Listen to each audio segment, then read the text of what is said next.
Hey team, so I'm going to take you through a really quick tutorial on how to use the body fat scales.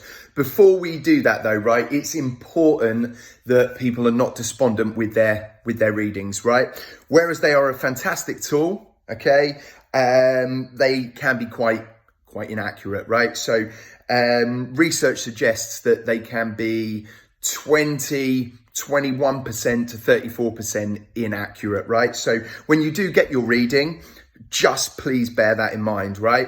Our ultrasound tool is fantastic to test people's body fat. Some of you have used it before, but it can be a little bit faffy. So the scales are a very quick thing and convenient thing to use, right? So it's good as a measure all the same, right? It is good as a measure all the same.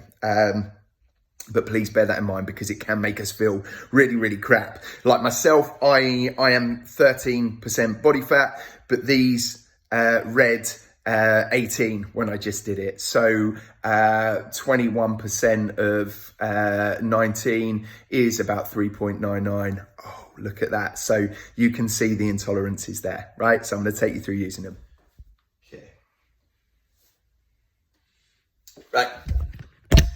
What we're then going to do, guys, we want to make sure feet are on those plates, okay? Just going to pop you back up here. Look at that, seamless. So making sure our feet are on those metal plates, and then you just take the attachment out from the top, wrapping your hands around those handles, holding nice and tight. That will show your weight in kilos, okay? And then it will come up on the LCD screen with start at the top, and it will basically blink a bit of a progress bar at the bottom. Make sure you're keeping those arms out until that has stopped, blinking. On the screen, you will then see your weight on the larger of the screens. This weight is the person's weight whoever stepped on before you. Again, that comes down to the presets. If you're preset 1, it's always going to be you, but again, there are more than 4 of us, okay? So, yeah, there's your reading there. Bear in mind what I said at the start of the video as well, that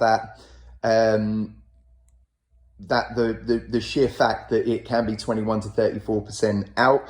You then hit body fat and muscle. There we go. And it will show you your body fat percentage.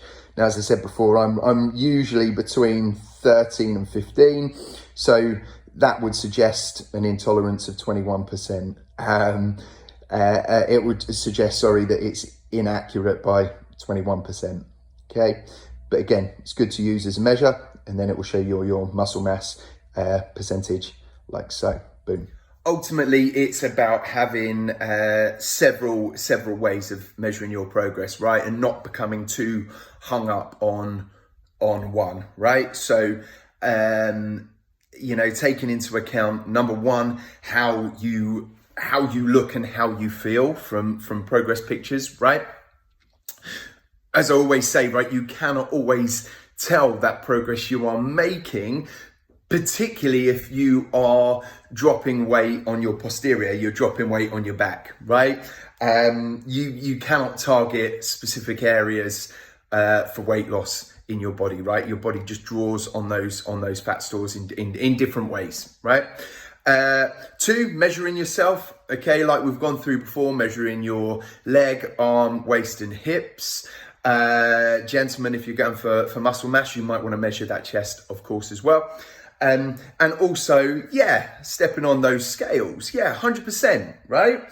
But not being too hung up on the weight alone, right? We all know that muscle weighs, right? So, if you've done resistance training, you will be increasing the density and thus the weight of that muscle. Ladies, even though it's not in kind of visual size, the density of that muscle will be getting heavier, right? So that's where the scales then aren't a great measure on their own, right? So if you have body fat scales as well, using that again as a measure of progress along with your pics and all your measurements, okay?